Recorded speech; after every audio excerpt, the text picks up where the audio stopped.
So, the second time I go to the O2, the big room in the O2. Second time seeing Bastille.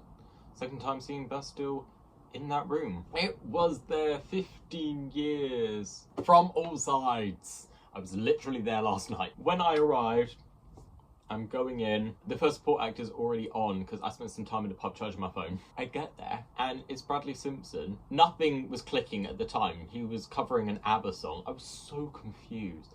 And then it was like, wait, no, that's the dude from the Vamps. They were like, it was quite I don't know, I just didn't gel with it. He was just trying to get so interactive, which I guess he must have performed to an audience that big as part of the Vamps, but I don't know, maybe it's his first time as a solo artist performing to 20,000 people in one room. Follow-up artist, I found much better, Sophia Kamara, who, I don't know whether it was her or just a fan, that someone made a load of little hearts and things saying that they loved her.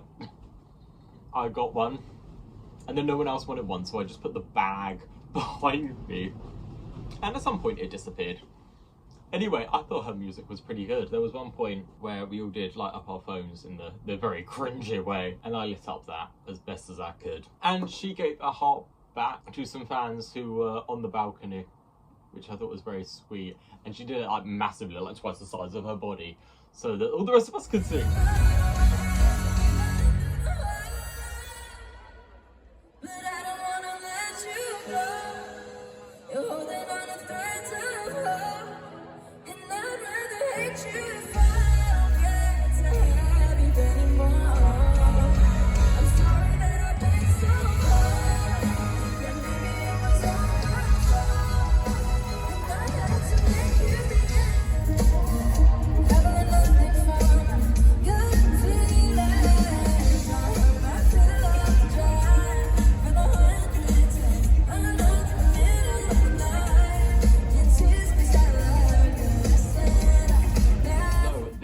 The rest of the band and all their backing musicians, and then Dan came on.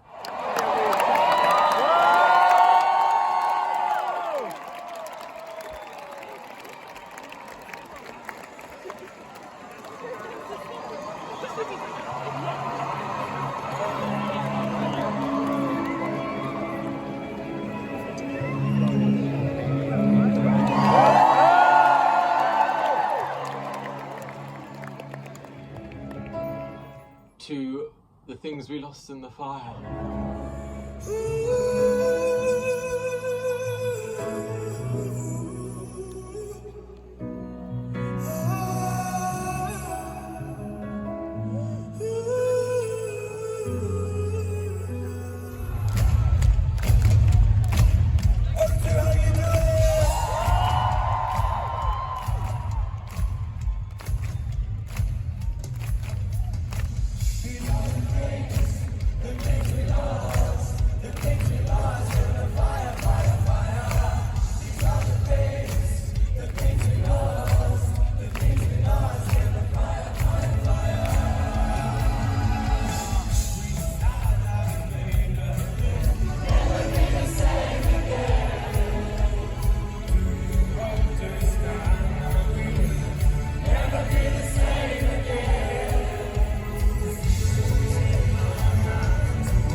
Oh, I adore that song so much, although it was out of key. A few of them had had quite a few key changes. A lot of them had had really big instrumental rearrangements, which usually made them better and really brought out different qualities in the songs. And Dan definitely seems like one of those people who's very restless. Apparently, he wrote a different set list every night for this tour. And yet, they changed the instrumentation of so many of the songs so heavily. And yet they were redoing this every night. That must have been one intense tour for everyone involved. As for Dan's wardrobe, I swear he came out in the same really furry, fuzzy-looking cardigan that he wore most of the time last time I saw them 3 years ago. And it wasn't just Dan in some spicy attire. their saxophonist was wearing the most awesome shirt. He just had a bunch of gorillas with sunglasses and some other things. Looking at him, I mean, he never spoke, but I feel like that shirt perfectly paired with his personality. And this also gives away that the next song was Shut Off the Lights, which I don't know whether it's kind of basic to say this. It is my favourite song off their 4th album.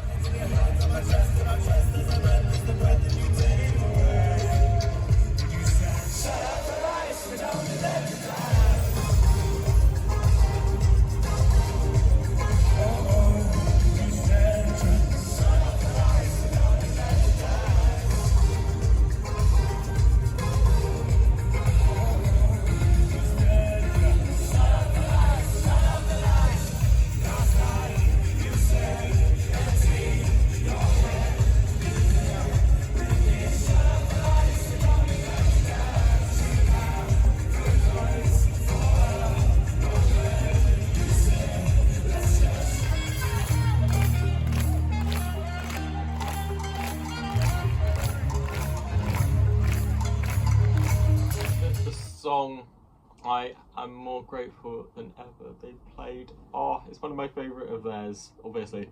It's Flaws. It's their first ever song I found out about, which I think is the same for most people. I just remember I started singing it. Oh, my heart fell to jelly beans. The song is so delicate and sweet. In my soul, I can't feel it, I can't feel it. There's a hole in my soul. Can you feel it? Can you feel it?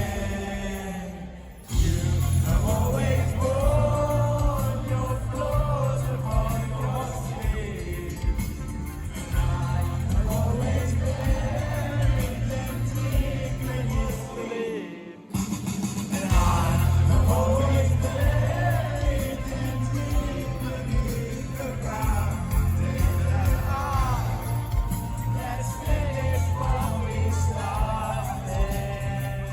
And another thing I must be eternally grateful for, they played 6 songs off of Wild World. Last time they only played 1. In fact, they played Good Grief quite early on.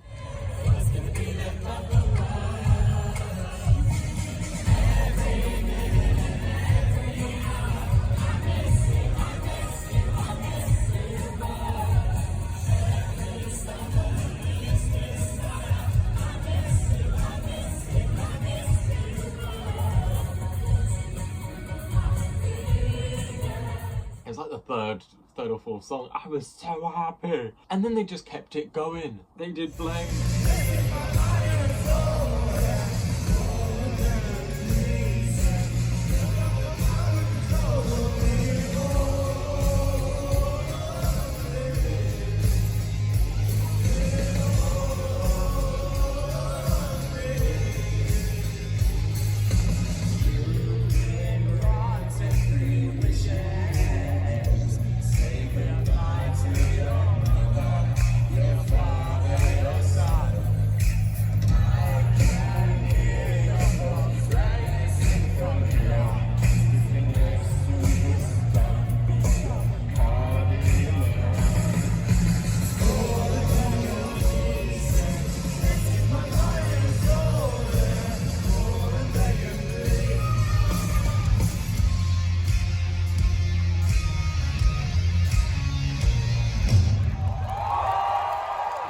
Warmth.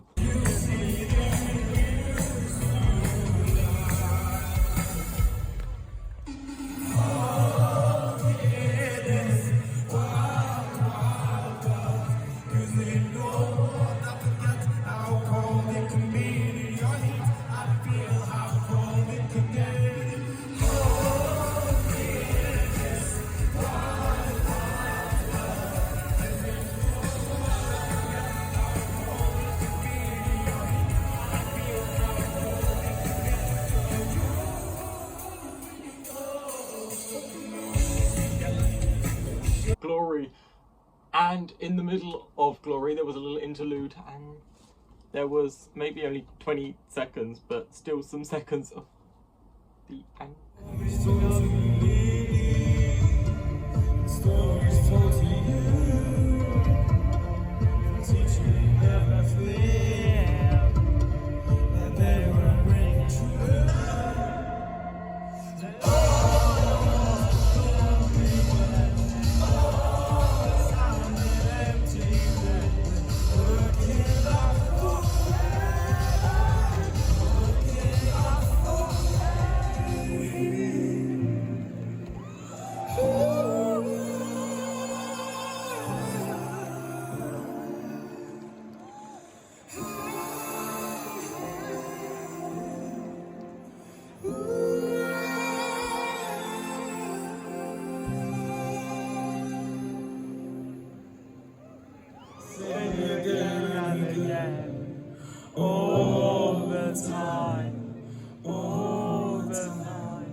Looking up forever,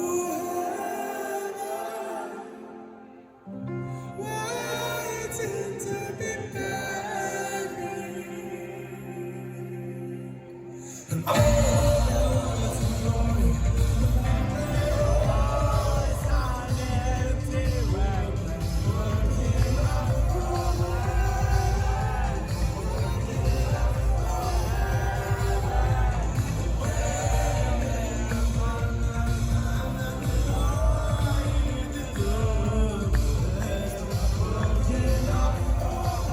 one of the best finale songs of an album ever. There are some artists who are fantastic at picking a final song for an album, and The Anchor is really high on my list of that. It is so beautiful.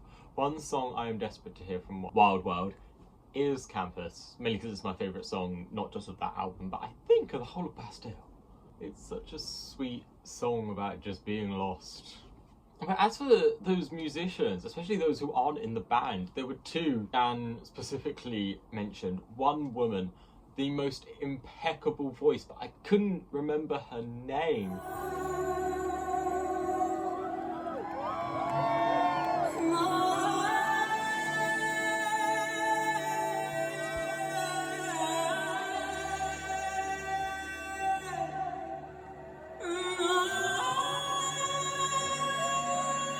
They had this like multi-percussionist called Gabby King who was playing like 6 different instruments at once. And there were also times where the other musician, not only did she have an amazing voice on her, she played the violin and she plucked the violin.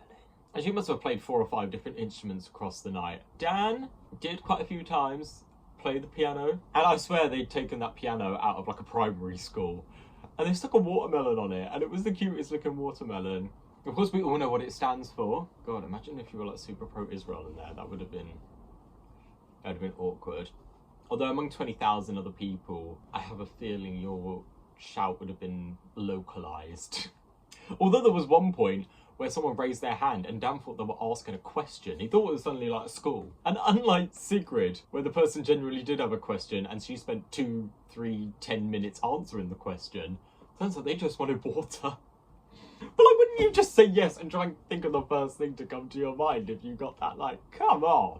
This is your one shot in front of 20,000 people. And within all the nostalgia, I had to squeeze in one new song. Turns out they wrote it like a month earlier. And Dan cares about us to know that some people may be a bit pissed off, like especially you're not just at a concert, but you're at like I was going to say a memorial concert, but like a looking back nostalgia concert.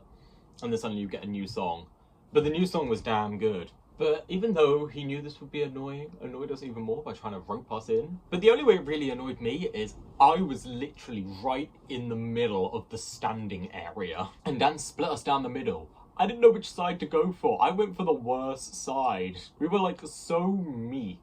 To be fair, I didn't really put any effort in. And then the other side just obliterated us. Vocally, not physically. Luckily. But anyway, the music was so loud that nobody could really, I mean, we were, even though there were 10,000 each of us, I mean, it drowned out enough, which is for the best. But still, Save My Soul was a damn good song. Is a damn good song. It's not even been released yet. Will be a good song.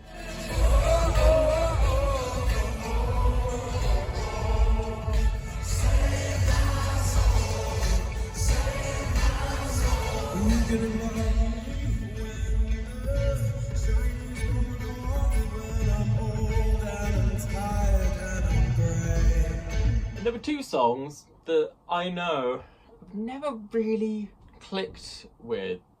2 Evils and Happier. I played both of them. Happier is just so elevated being live.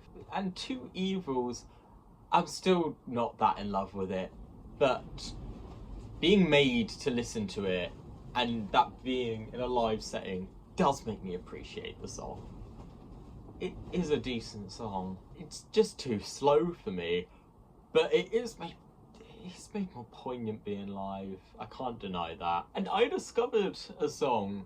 I think I did vaguely know about Hope for the Future, but I'd never listened to it. And it was a lovely experience to discover said song. And what a way to discover other people's Heartache EP project thing. I didn't even know this existed. I'm obviously not a good enough fan, but I wouldn't say it's the sort of thing I would go out to listen to all the time, but if anything, it was so bloody elevated, because they almost turned it into a club for almost 10 minutes. It was like, we also got through 6 different songs from that project. I think they got through like the whole project. I'm still not sure what it was. All I know is that Dan put on a hoodie and started dancing like a 12-year-old who's had too much sugar. He just became really hyper, and there were tons of lasers and LEDs and flashing and whatever. Yeah, we had a little rave for 10 minutes. What is love? Baby, don't hurt me. Don't hurt me no more. You ready? What is love? Baby, don't hurt me. Don't hurt me no more. What is love?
The most iconic part of the concert, although it of course all rounded up with Of the Night. Rhythm is a dancer, it's your soul's companion.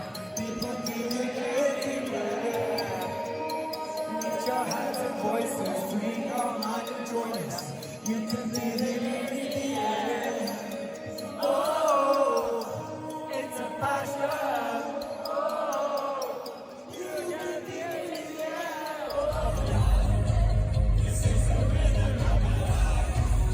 My life. Oh yeah. The rhythm of my life. This is the rhythm. No more perfect song could round up the dance break than their most famous dancey song. Am I wrong? And of course it was an encore, blah blah blah blah blah. And what a shock. The last song of the set, of course, had to be Pompeii. It's their most famous song. And I feel at this point it's going to forever be their most famous song. You've been here before. How am I gonna be enough to miss about it? How am I gonna be optimistic about this?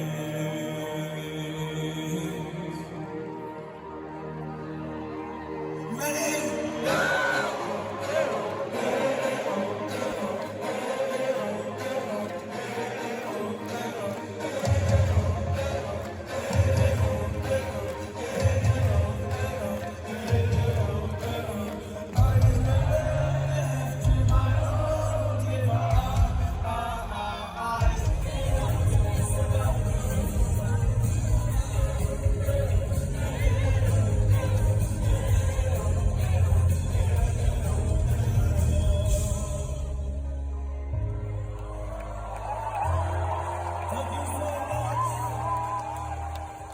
Yeah, that and Of the Night are the two top dogs.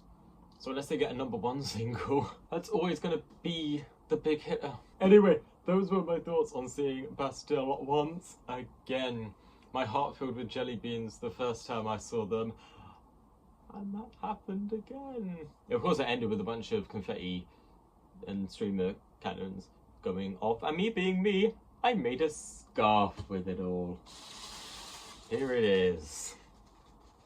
I'm not putting it back on, but I wore this all the way home in the middle of the night on the tube. And everybody knows you always just see the odd thing here and there on the tube.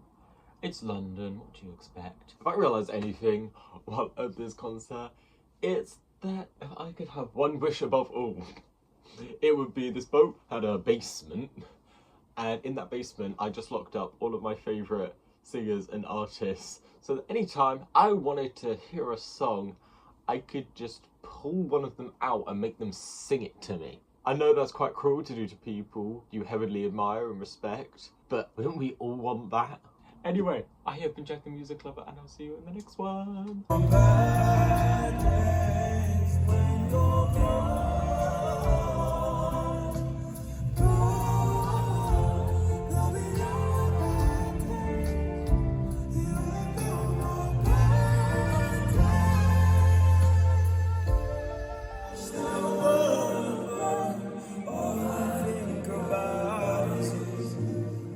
There must be something in the Kool-Aid, cruising through the doom days. God knows what is real and what is fake. Last couple years have been a mad trip. How'd you look so perfect? You must have some portraits in the attic. We'll stay offline so no one gets hurt. Hiding from the real world, just don't read the comments ever.